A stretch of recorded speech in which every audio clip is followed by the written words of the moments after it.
And then you show up at Top Gun to be an instructor, which is, you said the going to Top Gun was like a master's, and so now it's beyond a doctorate, right? I mean, it's... Yeah, I mean, we say it's the PhD. I mean, in our business, certainly is for a Marine or a naval aviator, a fighter pilot, that's it. Top Gun kind of represents, it's the schoolhouse, it's the place where you want to be. And as an instructor, you have a huge amount of responsibility. It's a bunch of sort of mid-career guys. It's Navy lieutenants, it's Marine Corps captains, maybe a junior major or a junior lieutenant commander, but it's run by relatively young guys that have maybe a full deployment under their belt, and quickly guys are coming in having done Afghanistan combat operations, guys having done Iraq combat operations. So in the time that I was there, from 02 to 05, the combat experience on the staff went from basically none to everybody. Every single dude had been in combat. It was coming off a long deployment where they had done back-to-back deployments to Iraq and Afghanistan. Guys that I knew had done 10-month deployments to Iraq on a carrier. I mean, really seasoned guys where just one generation, 3 years prior, not a single person on the staff had seen any combat like that. So the exact same thing in the SEAL teams we experienced. Exact same thing. It went from zero or close to zero combat experience. There's an odd guy that had done a little operation here or there, to every single guy except for the new guys, And then, but your learning curve, when you show back up there, it was just as steep as the first time. Yeah, without a doubt. So when you're there as a student, and you don't understand a lot of what's going on as a student, at least on the instructor side. They're not trying to keep anything from you, but you were so busy just trying to keep your head above water. You're not spending a lot of time wondering what the instructors are doing in their free time. You're just prepping for every brief. The flight may take an hour, but you've put in 10 hours of work ahead of time, and you've debriefed for 6 hours. And when you're done, you need to go start the next prep process again for you. So you are just all day, every day, thinking about your next flight and getting ready for that and the things going on. So in your learning curve is steep as a student. When you get there as an instructor, and I didn't know this at the time, you get there, when you're there as an instructor, you have certainly been selected to a pretty elite group of folks, but you don't teach a student at Top Gun when you're an instructor for a year. They spend an entire year with you as an instructor. There's only 25 guys on the staff. And so a third of you, basically, if you kind of do the math, are sequestered for an entire year just going through we call it the IUT, the instructor under training. And they're just teaching you how to teach students. And in that year, you're now flying all these different training missions with the instructors that are training you to be an instructor, and you're getting annihilated again. So that whole continuum of, wow, I'm pretty good, you were reminded very quickly. And so it takes an entire year. Now, the good news about that is that by the time you're finishing your initial instructor qualification, you can go teach students. You have been flying more than you've ever flown in your entire career. I mean, I'm flying 2-3 times a day sometimes for a year. And so you're just getting reps and reps and reps. And you have got more reps, I think, than anybody in aviation. So by the time you get your first student, you sit down your very first student brief, your A game has been elevated, quite a bit, and you're able to fly with the students and teach them way more effectively. Because, heck, when I finished Top Gun, I went to Afghanistan. I didn't do a single air-to-air mission for almost a year. I was dropping bombs. I was doing CAS and all those other type of missions. So when I got there, I was pretty rusty on those skill sets. A year of flying with instructors will resolve that pretty well. It just the amount of flying that you get, in jiu-jitsu we call it mat time. Yeah. But for a normal pilot, you're not even getting a fraction of that, right? A fraction. Yeah, not only you're not getting a fraction of it, a lot of the time that you're flying is, when you're not at Top Gun, is, sometimes you do admin flying, just flying to and from different places. Sometimes you're just prepping for a very particular mission. It takes a skill to, the missions are getting ready to drop bombs or do armed reconnaissance or different types of flying. You don't get to see all of it. You get to see a pretty narrow amount. At Top Gun, you get exposed to everything repeatedly. And so that 1-against-1 that we talked about, that we call it BFM, Basic Fighter Maneuvers, which is just you and another guy fighting two airplanes, you do that a ton, but you do all the other things just as much. So you get exposed to the PhD part of it. Isn't just the reps. I think that's critical, but it's that you get exposed to this nuanced part of aviation that you just didn't even really know existed. So you get all the science, all the math, all the things that drive us to say this is why we do the things we do.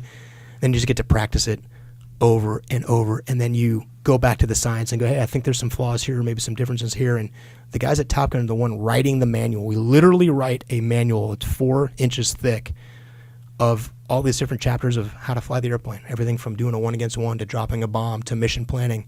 Top Gun owns that. And so I was given a chapter in a book and a lecture that I was responsible for.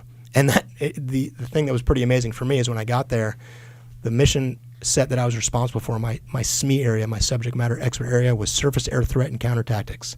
So I was the guy as a captain in the Marine Corps that was responsible for writing the chapter, teaching the lecture, and establishing our tactics for how to defeat threat surface air missiles in AAA.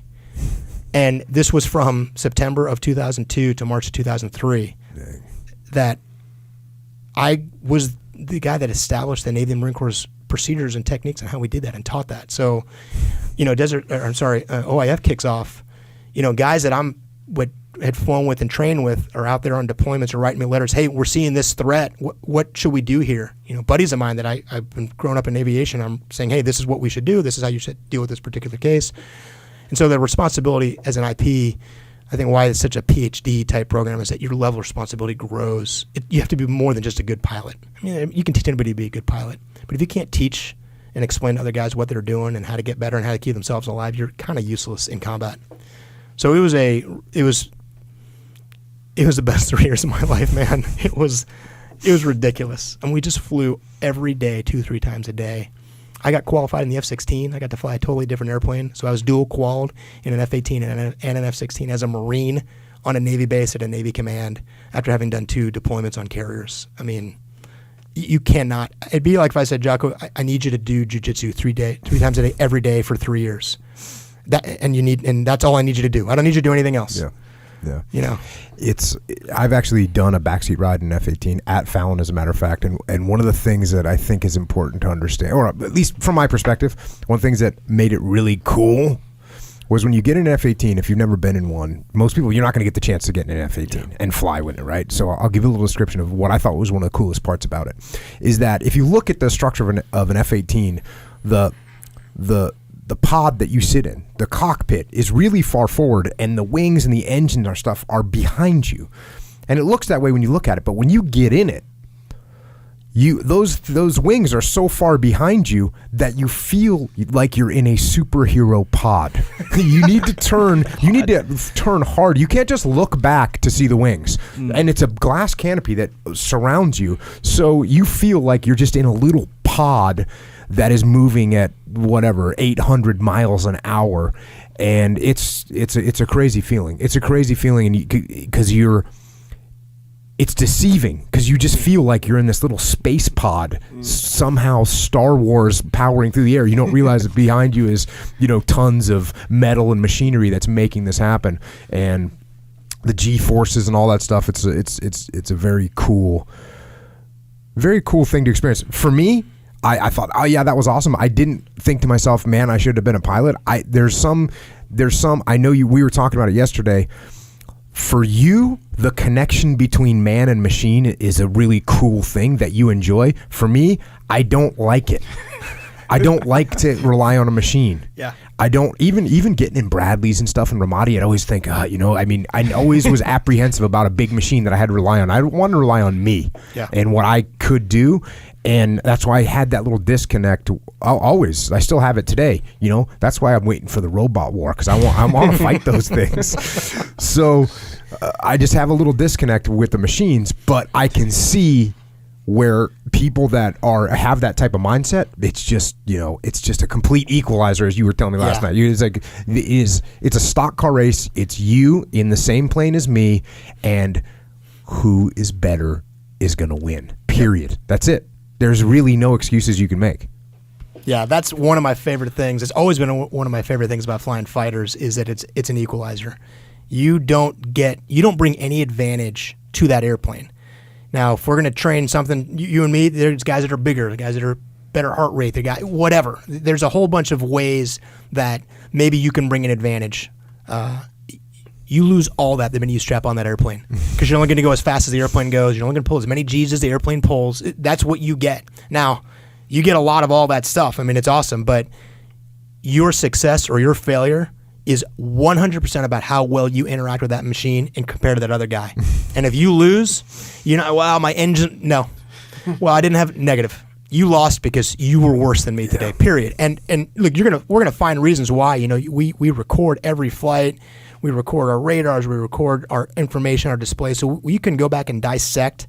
And what you end up being able to do as an instructor is right there, that's why you lost. This decision you made here, this move you went this direction, or you went up or down, and you decided to go at this speed or whatnot. You can dissect every single flight. And the great instructors are the ones that can tell you, this is why I did this to you in 45 seconds. Because here you made a decision, and it took me this long to capitalize it, but right now is where I took advantage of a mistake that you made. And you freeze that mistake, and you put on a TV, and they see it, and they look at it, and that burns into their brain, and they make that mistake over and over and over again until eventually they don't make that mistake, and then you're starting to make your money as an instructor. But being in an airplane, I brought every bit of capability that airplane had, and I never had it. You don't start at a disadvantage.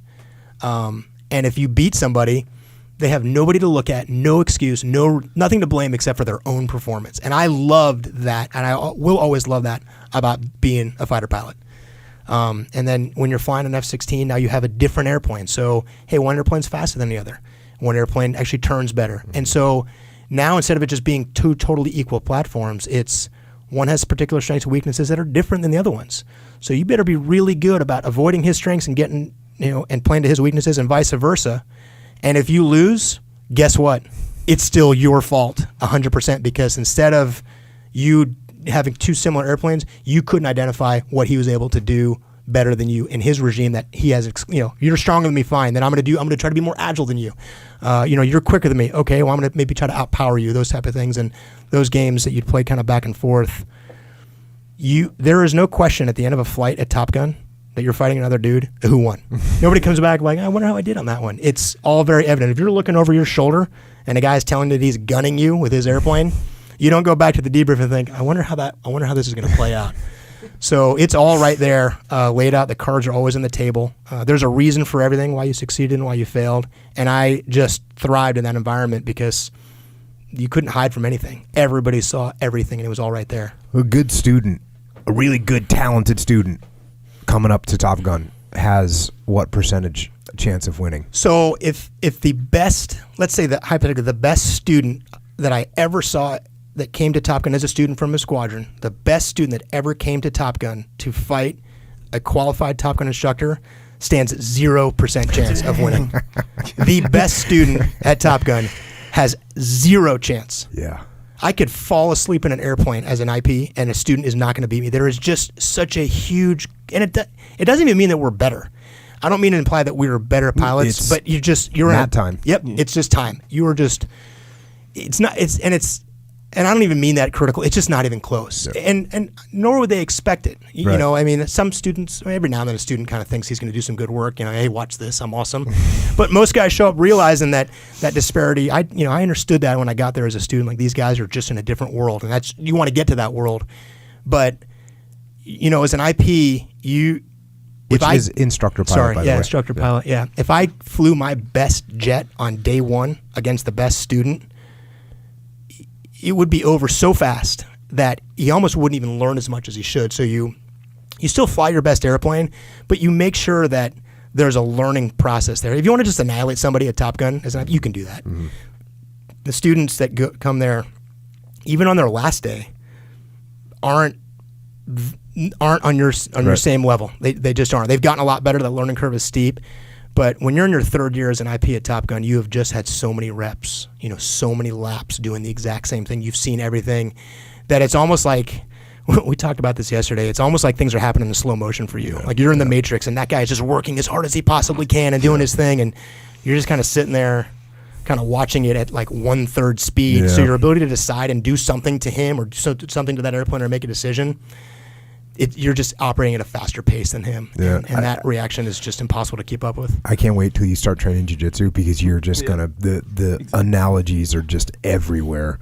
And that's one thing I say in jiu-jitsu, you can see the future. You can actually see the future. When you're training jiu-jitsu with someone that doesn't know as much as you know what is going to happen. You know what they are going to do. Just like when you're in the cockpit and you do something and you know what that person, you know what they're going to do. Yeah. You just know it. Totally. And don't forget too, as an instructor, you've been on the receiving end of that for years as well. So you understand kind of both sides of that coin. And you fly with someone and you'll think to yourself like, oh, I can't believe you just did that. And then 3 turns later is when you get to take advantage of that, because some time will have to play out for his mistake to really reveal itself. Like, man, I can't believe you just did that. This is going to cost you over time. And you can go back on the tape, like I said, and say, hey, you're worried about what happened at the end where I'm behind you. But what let me do that was 30 seconds ago, you did this, and when this was the environment or the circumstances, and you see that stuff, and that's when you talk about seeing the future. I mean, if you really want to be a jerk about it, if guys are your buddies, I'll get on the radio, like a buddy of mine, students that came through, but guys in my squadron, I'm like, oh, that's going to hurt. And they're like, what? I'm like, stand by, and 30 seconds later, you'll be gunning the guy. Because you see the mistakes that they make and you know how that's going to play out. So you are on your own playing field there as an instructor. And like I said, man, it's not about being better or worse. It's just the time. And you get so much of the time there, and you get exposed to all the why. You get the why at Top Gun. We teach the why a lot, but when you're writing the manual, when you're doing and you have all the testing equipment available and you're running 1,000 computer generated reps to see what the results are, the level of what you know about the why is just so much more. So there's a whole world available to you and the guys at Top Gun 2 want to be there though. The IPs are killing to get to a place like that. So there's not a lot of slackers there. Yeah. Not a lot of dudes are trying to motivate or kind of prod along like, hey, buddy, let's get going. Dudes are getting after it from startup to shutdown every single day. And so you're also getting pulled along because you want to keep up with your peers. You don't want to be the worst Top Gun instructor there. Every time you think you've made it, you realize all you did was just get in a more selective pool, and your goal is the same as to be the best that you can be, and hopefully the best you can be is one of the best guys there. You don't want to be last at Top Gun because then you're just last, and I don't be last at anything. Who does? And so that's a real kind of a type A, real aggressive group of dudes, and they pull you, and you got to keep up. And sometimes a couple guys here and there don't, but for the most part, the selection process works pretty well. You know what's cool? Just to bring this back for a second to talking about leadership and interacting with other people. The same exact thing happens when you start to pay attention to the tactics, techniques, procedures of leadership. You start to see the moves that people are making. You start to see the moves that your subordinate is making because his ego's flaring up or because he's getting taking too much ownership of something that he doesn't want to let go and he's getting emotional about it. You start seeing the same type of things at 1/3 speed. Yeah. And that was great for me when I was running the West Coast SEAL team training. I saw we'd take a platoon. We had these scenarios. And we'd put a platoon through, we'd put another platoon through, we'd put another platoon through, we'd put another platoon through. We'd just over the same scenario, guy here, shooter over here, person on this hilltop, hostage in this room. We'd put all these guys through the same scenario. And so as soon as you'd watch them approach, and you say, oh, the platoon commander's too far in the rear. This is what's going to happen. He's not going to see what's coming up front. Yep, there it is. And so you just know what's going to happen. And it's the same thing when you start dealing with their personalities. You get a guy with a big ego that comes in and he wants to run everything his way and he thinks he's going to be able to control everything. And you're like, nope, he's not going to be able to do this. So you can end up, and I see that in the business world obviously now too, where you get the same exact problems of a guy that's too emotional about his plan or has too big of an ego about something, or he's not passing the word well enough, or he's trying to control everyone and not using decentralized command. It's so obvious because you have the reps. Yeah. We have the reps now in this arena to look at a situation and say, okay, let me watch this. Oh, okay, I see what's about to happen. Here's what's going on. We can break it down. So it's the same thing across the board. You get that level of just experience and repetitions, and now you can kind of see the future and you can predict what's going to happen. And then the good thing is in the business world, when you can predict what's going to happen, you can stop it. You can get the people on the right track, pull them back in, and get them arranged. Well, I think the thing that a lot of people don't realize, because sometimes they think it's just different in the military, the reasons why people are successful in the military and the reasons why people fail are exactly the same as why you succeed in business and why you succeed as a person or why you fail. Now, look, I know, being in an airplane is different. I get that. The environment might be a little bit different. Being in combat, certainly. So the setting changes. In all these things, the setting is different, but the reasons are exactly the same. And so to dispel whatever myth, it's different in the military, it's identical in the military. Yeah, no doubt. It comes out in an airplane, or it comes out on a ship, or whatever. It comes out in downtown Ramadi. The setting, it's different. But what's going on, it's identical. And when you get to be in a place where you get to devote 100% of your time to that, and you're not distracted by just the distractions of military bureaucracy and life of training schedules, and did everybody do their annual survey. When you're away from that and you're just living in a world of just being tactical and doing nothing but learning about how to be the best pilot you can be and the best teacher, everything, not just being a fighter pilot, everything in the world slows down. Everything slows down. And I think it just gives you a perspective on life that, Top Gun, I will carry those lessons.